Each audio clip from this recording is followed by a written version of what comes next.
we are going to start by grabbing our images. So we need to go over here to images.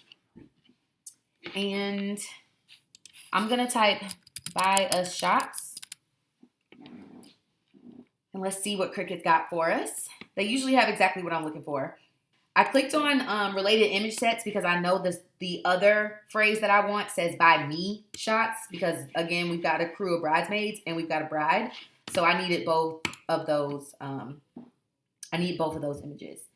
All right, so after we get our images, we're going to need some circles.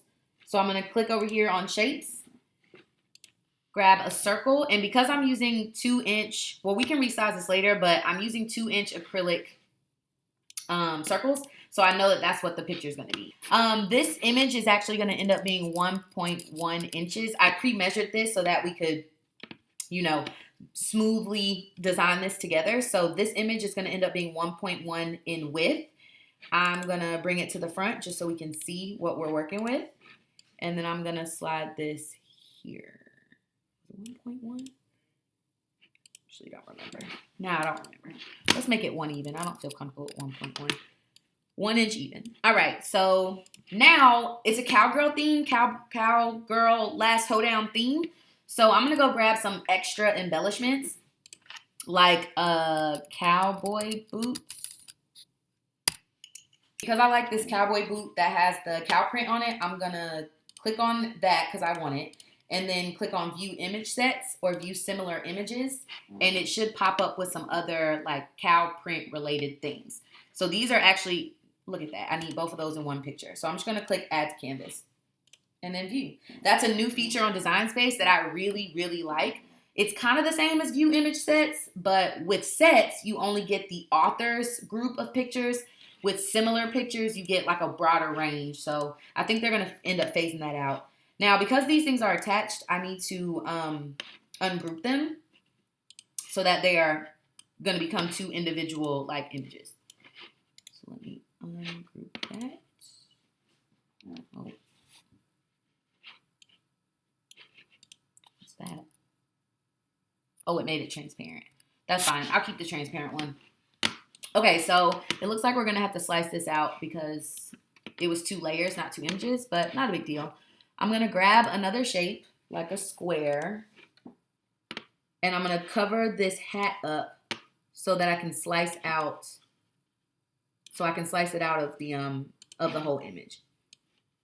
I just want to cover the hat. Be sure not to cover the boot, but just cover the hat. And then highlight the square and the image, and then slice them. And what that does is that breaks my large image down into 2 individual pieces. So I'll be able to move the boot by itself, and then I can get rid of the square, get rid of the gray layer, and now I've got a hat by itself and boot by itself. So that's what we want. Okay, so after we get our images together, then we are going to place them where we want. So I'm going to move the boot and resize it and rotate it so that it kind of cups the word I'm. You can see that. And I'm going to make this whole thing. I just feel like it's not big enough. There we go. Now I feel better. Okay, so this boot is going to go right around the word I'm. That's still a little big. So just like that. And then the hat, I'm going to also resize. And I'm going to put that somewhere in this like wider space and still do a little like rotation on it. So now I got some cow print things going on. Okay, cool. By me, I want to make sure this is aligned right in the middle. So I'm going to align horizontal. And then I need another circle. So I'm going to copy this circle. And now we actually have to like size the things out.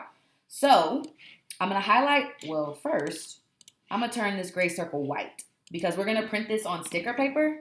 And if you leave the circle gray, it will print a gray circle on your sticker. So your sticker will come out gray. And that's not what we want. So I need it white. This circle, we're going to take this circle and make it 0.1875, just like that. Okay. We're also going to take this opportunity to resize this entire white circle back down to 2 inches. Okay. This circle here, which is supposed to be 1.875. I think it only lets me go to 2 decimals. That's fine. I can do it big. Bigger is fine. Okay, so I'm going to put this here, and then I'm going to align it at the top so that I can rearrange this myself. I took my tape measure, and then I measured the distance between the top of my circle and where my key ring hole starts. And that is 1/16. So 1 divided by 16, 0.0625. Okay, the reason that's important, right, is because this circle needs to be 0.0625 inches from the top of my white circle. So what I'm going to use for this is actually going to be underneath the More menu, and I'm going to move the position manually. So if you've never noticed in Design Space, you've got rulers across the top horizontally and rulers across the side vertically. The horizontal piece is your X position. It's kicking it all the way back to math in high school, right? When you were learning about grids and how to graph stuff. So your X position moves left and right, and your Y positions move up and down. So if I want this gray circle to move downward into more of my white, I actually am going to add to my Y values because my ruler is increasing as we go down. I hope that makes sense. Drop your questions below. I used to teach math, so shout out to that. People are always like, when are you going to use math in real life? Boom. Just then. You're welcome. So we got 3.103, and I'm going to add that to my 0.0625.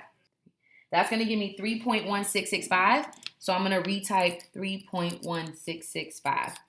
Just like that. My grace, y'all saw my little gray circle move. Now I'm perfect. When I line this up and put the sticker on this acrylic, the circle's going to match up. The outside's going to match up. It's going to be perfect.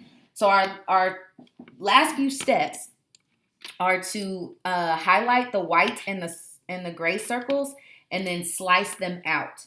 And what you just did was punch a hole through your white circle. That's basically what happened. So we're going to delete the gray. You can keep the white if you want. It doesn't actually matter. But for contrast's sake, I'm going to delete the white. So that way you know this is how your sticker will actually come out. This shape, this look. I'm going to move it all the way to the back. And then I'm going to first I'm going to duplicate this white circle because we're about to make the back side. And then I'll highlight everything and I want to flatten it. And what I just told Cricut is, yo, I don't want you to cut out my boot and my hat and all that other stuff. I just want one big old white circle and one clear circle. That's it. Now we do the back side. The back side is actually going to require a little bit on your end. Because we are using a joint account, you can either go to Cash App and grab this QR code, or you can go to Venmo and grab the QR code. But it's directly related to your account, so we're just going to use mine. If you're rewatching this later, you can always just hold your phone up to the screen and drop a little surprise in my account. I will not be mad at you for that. So whenever you're ready, you know. All right, I already uploaded my Cash App QR code, so I'm just going to go grab it. Click on that. Go to Add to Canvas. And then again, I'm just going to resize this. When I uploaded it into Design Space, it already had a white background. So I didn't have to remove it or anything. I chose to because this is not the only item that I'm going to be putting this on. And it makes more sense for a transparent background. If I say want to change this circle to purple, I won't have a big white Cash App sticker on there, if that makes sense. I just didn't want that look. I wanted it to be whatever color I wanted it to be. So, but designer's choice. Do your thing, whatever floats your boat. Now, this is going to be a little simpler. I'm just going to highlight the whole thing and center it like so. And that's all you got to do.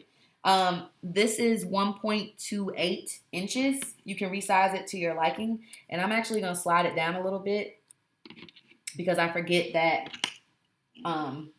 people are going to want to scan it with their phones, and I don't want them to have any distractions up there. So after you've centered it or positioned it where you like, we're still going to highlight both images, and then we're going to flatten it, just like so.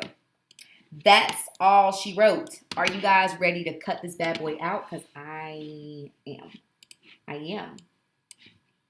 And I'm going to maximize this and print I mean, cut this other one out too. Might as well, right? Oh. Okay, so I'm gonna save and let's make it.